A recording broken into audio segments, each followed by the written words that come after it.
अब हम अगले पद खंड को लेते हैं और इसका वाचन करते हैं। विधाता की कल्याणी सृष्टि सफल हो इस भूतल पर पूर्ण, पटे सागर बिखरे ग्रहपुंज और ज्वालामुखियाँ हो चूर्ण। उन्हें चिंगारी सदर्प कुचलती रहे खड़ी सानंद, आज से मानवता की कीर्ति अनिल भू जल में रहे न बंद। श्रद्धा कह रही है कि विधाता की परमात्मा की कल्याणी सृष्टि, कल्याण करने वाली सृष्टि, जो जीवों का कल्याण करती है। सृष्टि कहते हैं रचना, जो संसार की रचना होती है वो कल्याण करने वाली है, परमात्मा की प्रेरणा से होती है। इसमें जीवों का कल्याण किया जाता है। तो उसे कह रहा है, कह रही है वो श्रद्धा कि वह सृष्टि इस भूतल पर यानी इस पृथ्वी पर पूर्ण रूप से सफल होगी। आप बिल्कुल इस बात का संशय न करें। जो विधाता की सर्वोत्तम कही जाने वाली का समस्त संसार का कल्याण करने वाली मानव सृष्टि अपनी वंश वृद्धि में सफल होकर इस पृथ्वी पर पूर्णता को प्राप्त करेगी। पटे सागर बिखरे ग्रहपुंज, और तुम्हारे सार्थक प्रयासों से और मेहनत से ये जो समुद्र उफन रहे हैं वे बिल्कुल पट जाएंगे, और ग्रह नक्षत्र तुम्हारे चारों ओर बिखर कर अपना वैभव लुटाएंगे। देखिए, जितने भी ग्रह नक्षत्र ये हमें दिखाई देते हैं, ग्रह उपग्रह या अन्य नक्षत्र जितने भी हैं, ये सब इस संसार में अपना कुछ न कुछ योगदान दे रहे हैं। जैसे सूर्य है, चंद्रमा है, ये जितने भी हैं, ये सब इनका कुछ न कुछ इस पृथ्वी के लिए लगाव है, इनकी देन है। ये इसी को कुछ न कहीं किसी न किसी रूप में सहायता प्रदान कर रहे हैं। तो कह रहे हैं कि वो अपना वैभव अवश्य ही तुम्हारे लिए देंगे। और महाविनाश बरपाने वाले ये जो ज्वालामुखी होते हैं, इनमें से आग निकलती है और वो बहुत ज़्यादा सर्वनाश कर देती है। तो वो कह रही है श्रद्धा कि ये ज्वालामुखी जो हैं, ये मनुष्य अपनी बुद्धि के द्वारा इनको अपने कंट्रोल में कर करके और उन्हें चूर्ण चूर्ण कर देगा, और ये हमेशा के लिए शांत हो जाएंगे। तो इससे कहने का आशय है इससे कि तुम एक दिन अपने कठोर परिश्रम से कामयाब होगे। इन सब जो प्राकृतिक आपदाएं हैं, इन पर तुम अवश्य ही वो पाओगे, इन पर नियंत्रण कर लोगे।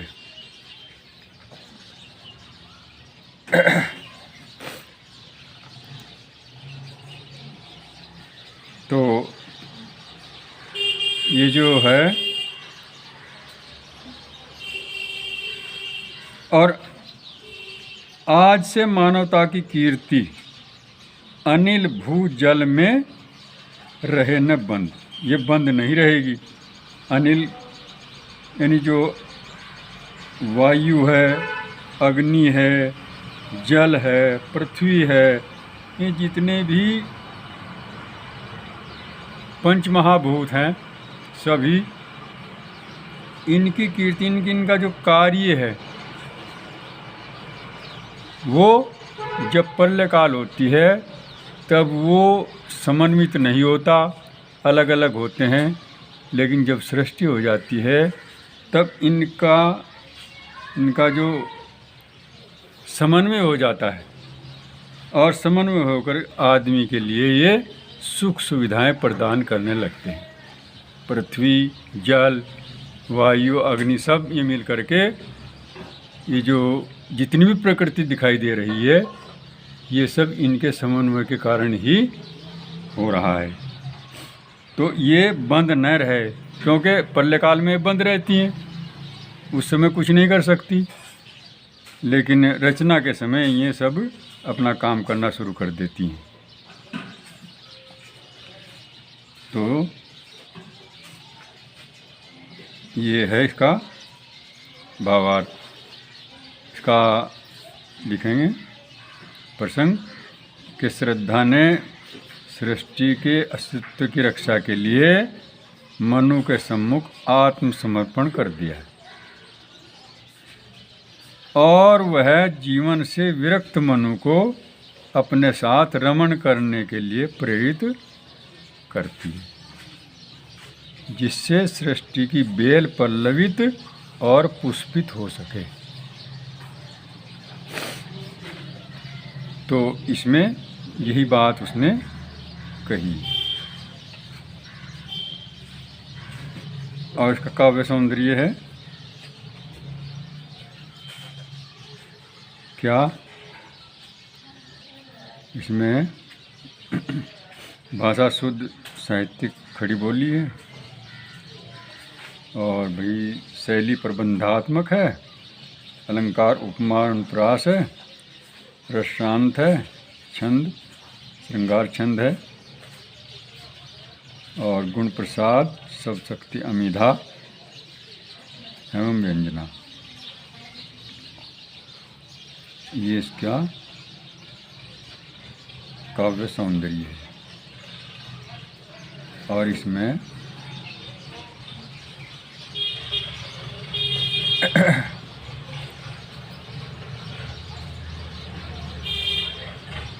तो ये पूरा हुआ। खैर इससे अगला चलिए, अगला पदखंड जो है, जलधि के फूटे कितने उत्स, दीप कच्छप डूबे उतराए,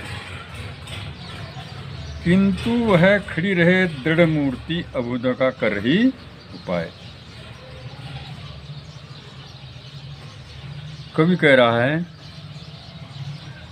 कि प्रलय काल में, जब प्रलय काल हुई थी तो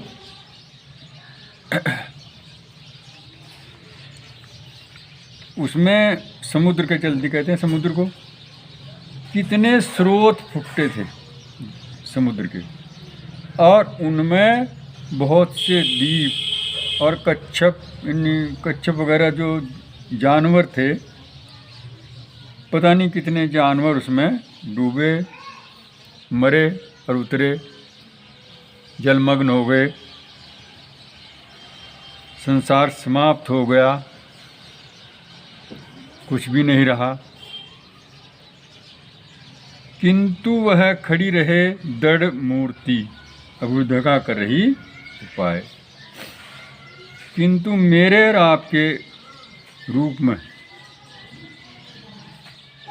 जो नई रचना होनी है, वो शक्ति काम कर रही है, जिसके कारण, जिसके द्वारा प्रेरित तुमसे और हमसे मिल करके ये अब अगला जो सृष्टि का निर्माण होगा वो मेरे और आपके द्वारा होगा।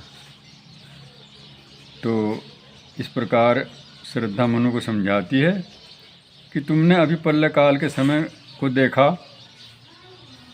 कि इस पृथ्वी सहित संपूर्ण सृष्टि को निगल जाने के लिए समुद्र के कितने स्रोत फूट पड़े थे। ये तो आपने देखे हैं, सुने हैं, जिनके परिणाम स्वरूप पृथ्वी के समस्त दीप और कच्छप आदि सभी जीव जंतु उसमें डूबने उतराने लगे थे।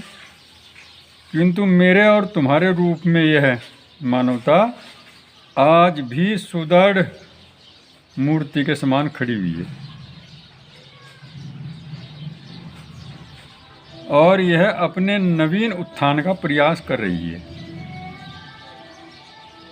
श्रद्धा के कहने का आशय यह है कि मानवता महाप्रलय पर भी विजय प्राप्त करके स्वयं के अस्तित्व को बचाने में सफल हुई है।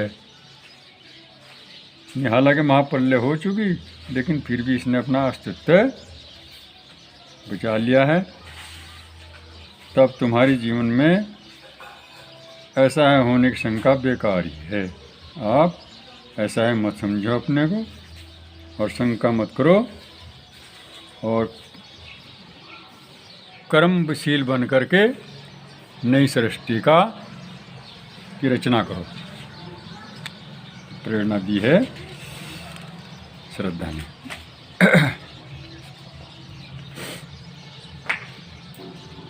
तो इसका प्रसंग लिखेंगे हम कि प्रस्तुत पंक्तियों में श्रद्धा मनु को जीवन कर्तव्य में लगाने के लिए प्रेरित करती हुई कहती है कि मानवता भी निरुपाय होकर नहीं बैठी है। और इसका काव्य सौंदर्य लिखेंगे कि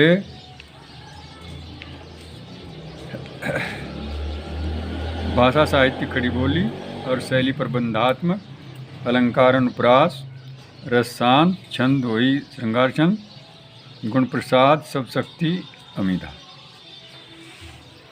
इसका अध्ययन समाप्त हुआ और अगला खंड लेते हैं। शक्ति के विद्युत कण जो व्यस्त विकल बिखरे हैं हो निरुपाय, समन्वय उसका करे समस्त विजयनी मानवता हो जाए।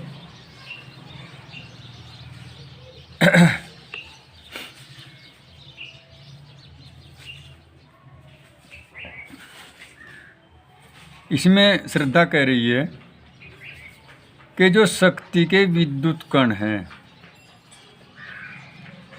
वो व्यस्त विकल बिखरे हैं निरुपाय, यानी वो बिना उपाय के बिखरे हुए हैं। आज जितने शक्ति के जो साधन हैं, शक्ति के जो अंग हैं, शक्ति के जो कण हैं बिखरे हुए हैं, अलग अलग हैं, उनका समन्वय नहीं है। और जब उनका समन्वय हो जाएगा तो सृष्टि का निर्माण हो जाएगा। सृष्टि चलने के लिए, सृष्टि बनने के लिए और चलने के लिए तभी काम हो, तभी पूरा उसका कार्यक्रम पूरा होगा जब उसके कणों को, शक्ति के कणों को समन्वित किया जाएगा।